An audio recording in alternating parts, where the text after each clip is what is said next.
E aí, galerinha do terceiro, visando dar uma orientação para vocês sobre o TD de quarentena, eu escolhi duas questões, tá certo? Do TD do Enem.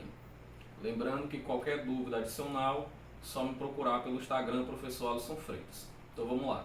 A primeira questão que nós vamos resolver é a questão 5 do TD do Enem.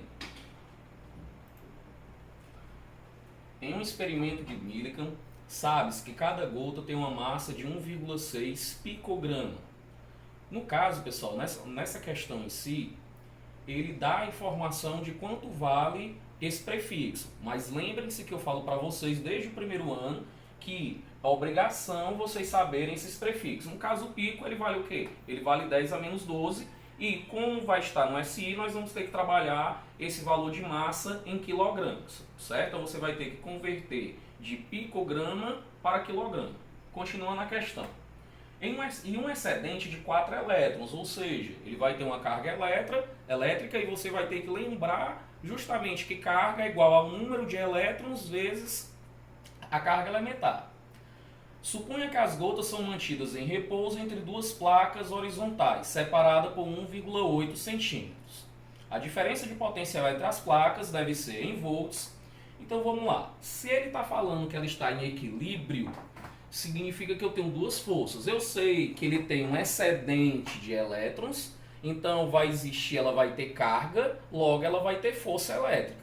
Ela tem massa, então ela tem peso. Se ela está em equilíbrio, as forças serão iguais. Força elétrica é igual ao peso. Força elétrica, carga vezes o campo, peso, massa vezes gravidade. Quais são as informações que você tem? Carga, massa e gravidade. A partir daí você acha quem? O campo elétrico. Primeira parte da questão.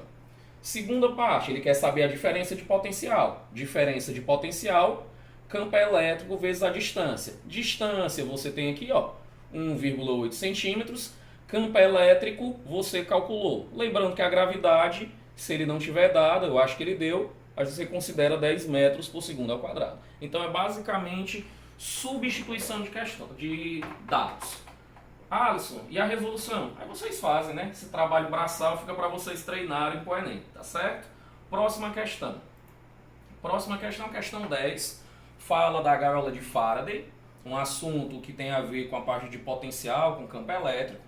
E aí ele fala que da gaiola de Faraday sobre a blindagem eletrostática, e ele me dá 4 afirmativas. E aí nós vamos analisar cada uma.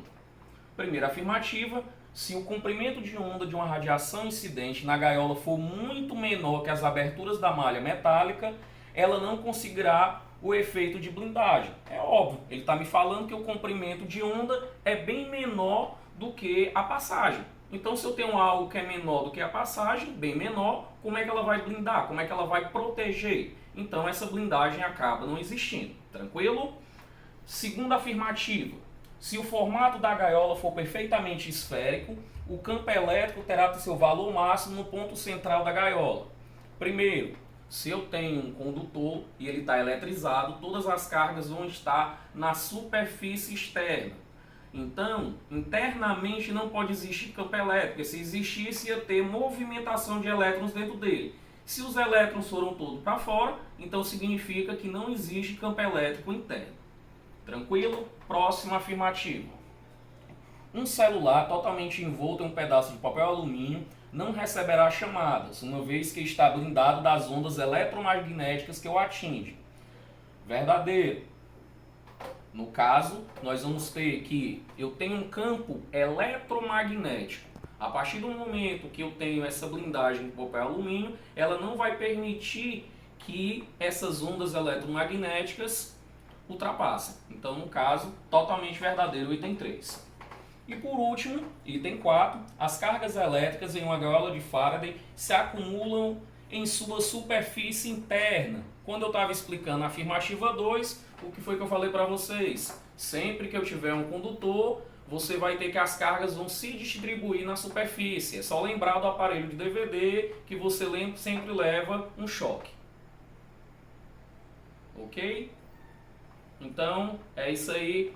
Próximas dúvidas lá no Professor Alisson Freitas.